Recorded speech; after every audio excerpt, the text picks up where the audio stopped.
Preparing for an interview is key, whether you're a soon-to-be college graduate or a professional changing jobs. Our etiquette expert, Diane Gottsman, has a few do's and don'ts to help us land the job. You at home. Good morning, Diane. How are you? I'm good, Amanda. Nice seeing you. Good to see you, too. Really important information and never gets old. We're going to start with a couple of them. The first one being, don't underestimate the value of a career fair.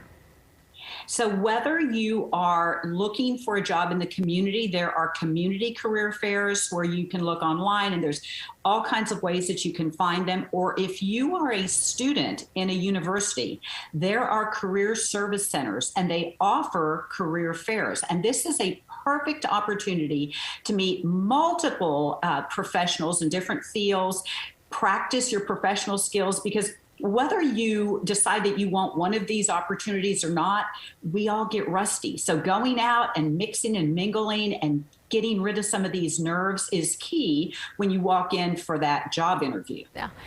By the same token, you say do show up prepared. Once you make that appointment for the job interview, don't show up empty-handed, which means that you want to have copies of your resume. Even if you applied online, let's say on LinkedIn, and you assume they're going to download your resume. No, make sure that you have your resumes, make sure you have done your research on their website, know who their clients are, and know who their competitors are. So you have some information when you're talking back and forth and answering questions. You can ask questions as well, because you are also interviewing the interviewer in a very polite way. You want to make sure this is a fit for you. Let's talk about how we should dress. Do dress up, not down. Yes, and I know we're in Austin, and I know things are a bit more relaxed, but the reality is people make judgments based on what they see.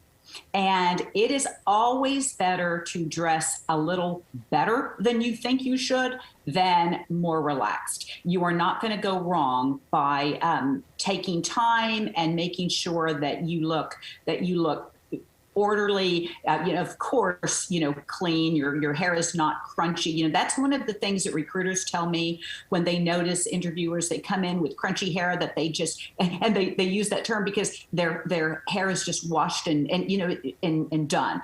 You want to make sure that you've spent time on your appearance, just like you have on your skills. Mm-hmm. Don't discredit a former employer. Oh, even if you're leaving another job because you're unhappy, don't bring your baggage into this job interview, because they are judging your behavior. And if you were talking about a former peer or a former boss, that's a red flag that you're going to do the same to them. So always be upbeat and positive. It doesn't mean that you have to not tell the truth, but you want to say, for example, if they say, why did you leave your last position and you couldn't stand your boss? You want to say, I'm looking for a better fit for my skills. There's always a good answer. How about shaking hands?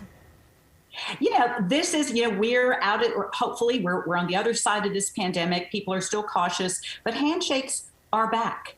And if that recruiter, your interviewer, extends their hand for a handshake, you need to be ready as well. And the reality is, when you extend your hand first, it shows confidence. So don't touch your face, of course, keep sanitizer in your car, wash your hands afterwards. You're doing all of the things that we would do anyways. But a handshake is the first contact that you're making with your future employer. Don't ask about vacation. It's not time for that. It's not time. Number one, you have to make that impact, make a good impression, put your phone away, by the way. So you don't want to see that. We don't want to see that phone anywhere in sight. Don't ask for vacation time. Don't ask for the perks yet. First, make sure that you have left this impression. You have given them all the information they need to know that you're a good fit. They will bring up salary. They will bring up vacation. And it might even be a second interview, which, by the way, is conducted over a meal oftentimes. So dining skills are very important as well. Last three on the list here, because we're running out of time. Do know how to navigate a virtual interview. Do include social media links on your resume. And do send a thank you note.